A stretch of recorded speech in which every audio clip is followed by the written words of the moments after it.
Monsieur Butin, Monsieur le maire de Saint-Martin-d'Aunay, Monsieur le directeur de l'Office national des combattants et des victimes de guerre, Major, représentant de la gendarmerie mobile, mon colonel, représentant de la gendarmerie départementale, Messieurs les représentants des officiers et sous-officiers de réserve de l'armée de l'air, Messieurs les présidents et représentants des associations du monde combattant et patriotique, la Légion d'honneur, l'Ordre national du mérite, l'Union nationale des combattants, le Souvenir français, les anciens combattants et les sous-officiers. Monsieur le président de la 184e section des médaillés militaires, c'est Monsieur Brou, et mesdames et messieurs, les membres de son comité, messieurs les porte-drapeaux, chers collègues, et je salue tout particulièrement Monsieur Delmas Marsalet, dont j'avais entendu le nom à de très nombreuses reprises, mais sans jamais en connaître le visage, et c'est un plaisir de vous rencontrer, dont vous comprendrez tout à l'heure le rôle dans cette journée. Et bien sûr, chers élèves, soyez tous les bienvenus dans le hall de ce lycée. Je voudrais vous dire combien le jour que nous avons choisi a du sens. Nous sommes le 18 juin, il y a 86 ans, depuis Londres, une voix appelait à ne pas désespérer et à continuer le combat.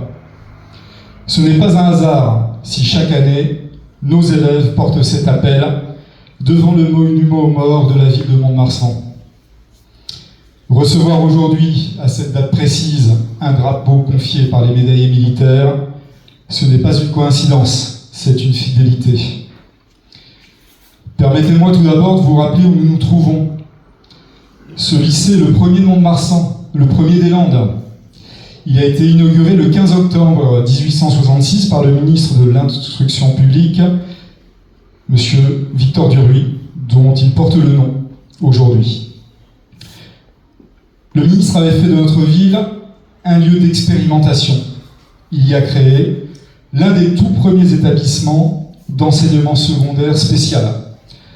Un enseignement tourné vers les sciences, vers la vie pratique, vers l'avenir.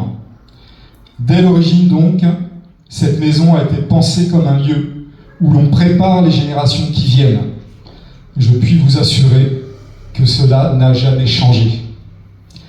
Mais ce lieu d'instruction porte une singularité que peu d'établissements en France connaissent.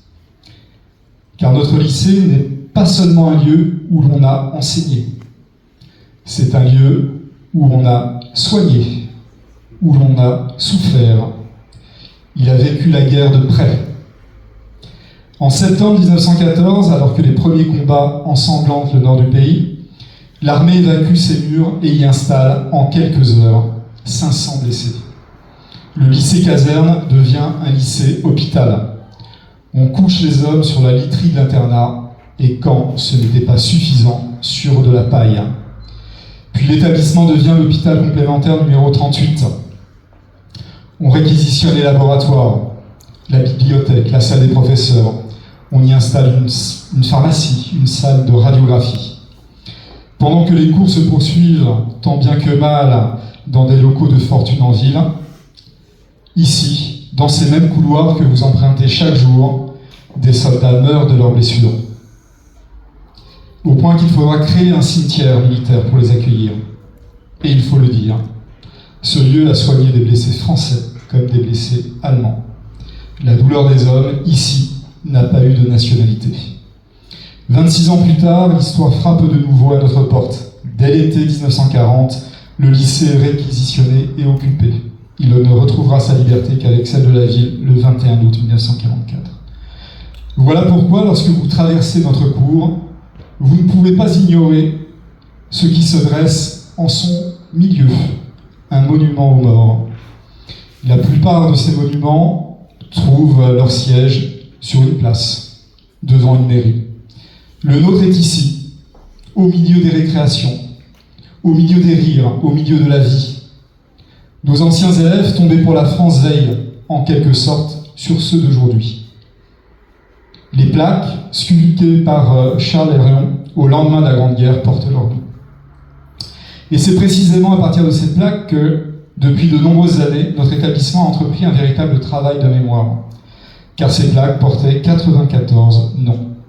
Mais les recherches conduites avec une patience d'historien par l'un de nos anciens professeurs, M. Delmas Marcellet, ici présent, en ont révélé 70 autres oubliés, jamais inscrits nulle part.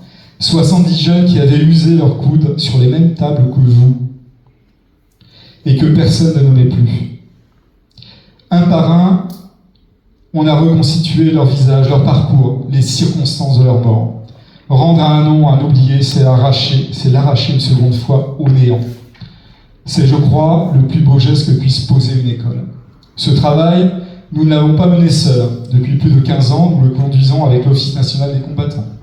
Nous avons accueilli des expositions dans notre ancienne chapelle, raconté l'histoire de nos boutons d'or, ces fameux rugbymen du lycée Fauché dès 1914, ouvert nos portes lors de la journée du patrimoine, commémoré ici même le centenaire de l'armistice. La mémoire, chez nous, ce n'est pas une cérémonie que l'on subit une fois par an. C'est une matière vivante que les élèves prennent en main. Et cet engagement aujourd'hui a des visages, ceux de nos élèves, bien évidemment, et en premier lieu, et aussi celui de M. Fricot, dont je veux saluer le dévouement remarquable à ce travail de mémoire. À chaque cérémonie, il est présent, il prépare nos élèves, dont la lecture est toujours juste, empreinte de solennité et d'émotion. Et il se tient là, aux côtés de notre élève porte-drapeau, dans une même communion d'esprit. C'est dans cet esprit, mesdames et messieurs, que prend tout son sens le geste que nous allons accomplir aujourd'hui. La 184e section des médaillés militaires a vu le jour il y a un peu plus d'un siècle, autour de cette même année 1914 où nos murs se couvraient de blessés. Nos deux histoires sont donc nées de la même tourmente. Et la médaille que portent ces membres n'est pas une médaille banale, c'est la décoration du courage des hommes du rang, de ceux qui n'ont pas commandé mais qui ont tenu. Elle dit la solidarité, l'honneur et la mémoire. En nous confiant aujourd'hui l'un de ces drapeaux historiques, la 184e section nous fait un honneur immense, mais aussi une confiance redoutable. Un drapeau, ce n'est pas une étoffe, c'est ce que l'on tient droit sous la pluie, dans le silence des cérémonies. C'est le témoin de ceux qui ne sont plus là, le confier à l'école, c'est le confier à la jeunesse, c'est-à-dire à l'avenir. C'est nous dire, à nous, nous ne serons pas toujours là pour le porter, à vous désormais d'en être le gardien. Ce drapeau ne sera pas rangé. Il trônera dans le hall de notre lycée, là où chacun passe, chaque jour, plusieurs fois. Comme le monument de notre cours, il sera sous nos yeux, sous vos yeux, mes chers élèves. Vous finirez peut-être par ne plus le remarquer.